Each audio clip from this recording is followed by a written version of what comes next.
Hi everyone. आज मैं cervix cancer को डिस्कस करूंगी इन ब्रीफ। सर्विक्स कैंसर, जिसको सर्वाइकल कैंसर भी बोलते हैं, ये बच्चेदानी के मुंह का कैंसर होता है। फीमेल में ये सेकंड मोस्ट कॉमन कैंसर है after breast cancer. First is breast cancer, then after that cervix cancer, जिसकी के अक्रेंस की टेंडेंसी बहुत ज़्यादा बढ़ती जा रही है day by day. Every year 70,000 women die of this cancer. तो आज जानेंगे कि इसका रीज़न क्या है, सिम्टम्स क्या हैं, और इसका फिर होम्योपैथी आपको कैसे हेल्प कर सकती है टू प्रिवेंट दिस कैंसर। इसका यही एक ऐसा कैंसर है जिसके पीछे एक वायरस है। बाकी जो कैंसर है उनका तो पता ही नहीं चलता कि ये कैंसर हुआ क्यों है, उनके पीछे कोई वायरस नहीं होता। इसके पीछे है HPV virus, human papilloma virus, जिसकी वजह से ये कैंसर डेवलप होता है। एवरी वुमेन, मतलब 80% वुमेन इस वायरस से एक्सपोज जरूर होती हैं ड्यूरिंग देयर फर्टिलिटी पीरियड। तो एक्सपोजर तो काफ़ी लेडीज़ को होता है, but cancer develop come ladies में होता है।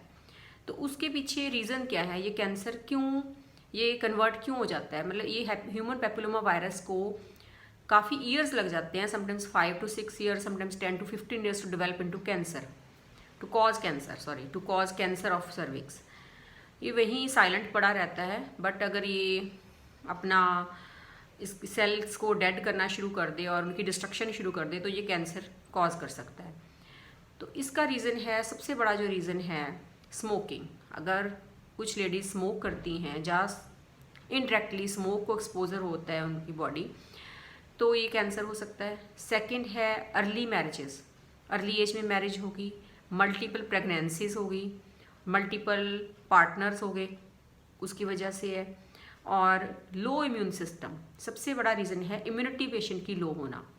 उसमें खून की कमी है, उनका जो डाइट है वो ठीक नहीं है, स्ट्रेस लेवल बहुत ज़्यादा है, लैक ऑफ एक्सरसाइज है। तो ये कैंसर उन गर्ल्स को, उन लेडीज़ को ये हो सकता है। और ये एज ग्रुप जो है इसमें जो जनरली पाया जाता है ये cervix cancer, that is between 30 to 50। After menopause बहुत रेयरली होता है, but sometimes it can occur after menopause also. तो इसको ठीक करने, इसके जो सिम्टम्स आते हैं, कैसे पता चलेगा कैंसर है। जो सबसे बड़े सिम्टम्स, कॉमन सिम्टम्स हैं इसमें, अब नॉर्मल कोई आपको वजाइनल डिस्चार्ज रहेगा, फाउल स्मेलिंग होएगा, ऑफेंसिव होएगा, लोअर एब्डोमिनल पेन हो सकता है, pain after intercourse, pain, bleeding after menstruation, in between menses कोई भी अब नॉर्मल ब्लीडिंग शुरू हो जाएगी, उसमें ये होता है। और लॉस ऑफ एपेटाइट होएगा, लॉस ऑफ वेट होएगा, इसमें एमेसिएशन शुरू हो जाती है, और डिजीनेस, ड्राउजीनेस रहेगी, बहुत थका थकी बॉडी रहेगी।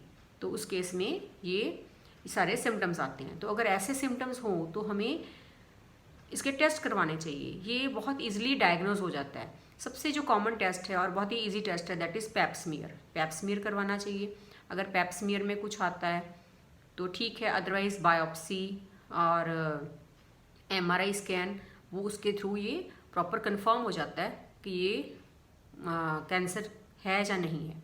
अगर कैंसर देखा जाता है, फिर कौन सी स्टेज है, आपको जो कैंसर सेल्स की जो डिवीज़न है कितनी फास्ट है, और ये कौन सी स्टेज है, first, second, third, according to that वो ट्रीटमेंट दिया जाता है। तो मेरा जो कंसर्न है कि इसका ये क्या करता है, कई बार तो ये इसी एरिया में रहेगा, और समटाइम्स डिपेंड करता है बॉडी टू बॉडी, ये मेटास्टाइज भी कर जाता है, आपके रेक्टम की तरफ जा सकता है, इंटेस्टाइन की तरफ जा सकता है, हार्ट की तरफ, लिवर की तरफ, लंग्स की तरफ भी मेटास्टाइज कर सकता है। तो वो एक लास्ट स्टेज होती है इस कैंसर की। तो इसको हम प्रिवेंट कैसे कर सकते हैं, जो मैंने सबसे पहले बताया कि इसके जो रीज़न हैं उन्हीं को हमने करना है, कि जो मैरिजेस हैं वो अर्ली ना हो, मल्टीपल पार्टनर्स ना हो, मल्टीपल प्रेगनेंसीज ना हो, और सबसे बड़ा जो है अपने इम्यून सिस्टम को स्ट्रॉन्ग करना, अच्छी डाइट, अपने स्ट्रेस लेवल्स को रिड्यूस करना, एक्सरसाइज करना, हाइजीन रखना। तो उससे, अगर हाइजीन इन द सेंस, अगर कोई लेडी HIV वायरस से कोई इसको है, HIV वायरस है उनकी बॉडी में, तो ये ज़्यादा प्रोन हो जाती हैं टू दिस इन कैंसर। तो ये सारी प्रिकॉशंस हैं, अपना लाइफस्टाइल चेंज करना। बाकी होम्योपैथी में अपना इम्यून सिस्टम स्ट्रॉन्ग करने की बहुत ही अच्छी दवाइयाँ हैं। तो according to their stress level, according to their family history, according to their constitution जो मेडिसिन उनको दी जाती है तो उनका इम्यून सिस्टम स्ट्रॉन्ग रहता है। जब इम्यूनिटी हाई होती है तो सारी बीमारियां बाहर भागती हैं। तो अकॉर्डिंग टू सिम्टम्स हम पेशेंट को मेडिसिन देते हैं जिससे उनकी इम्यूनिटी अच्छी हो जाती है। अगर फर्स्ट स्टेज में भी पेशेंट आता है तो होम्योपैथी में काफ़ी अच्छी दवाइयाँ हैं कैंसर की। तो जैसे कि आर्सेनिक है, कार्सिनोसिन है, कोनियम है, अकॉर्डिंग टू सिम्टम्स मैच करके जो मेडिसिन दी जाती है तो उनको काफ़ी रिलीफ मिलता है। आई होप ये सर्वाइकल कैंसर के बारे में आपको ये कुछ जानकारी मिली होगी और आपने बॉडी को हमेशा, फीमेल को अपनी बॉडी को हमेशा चेक करते रहना चाहिए कि अगर कोई भी अबनॉर्मल सिम्टम आ रहा है तो she must go for test and diagnosis होना बहुत ज़रूरी है ताकि ट्रीटमेंट टाइम पे मिल सके। If you like my video, please like it and share it, and if you are new to my YouTube channel, please subscribe my channel. Thank you so much for watching me.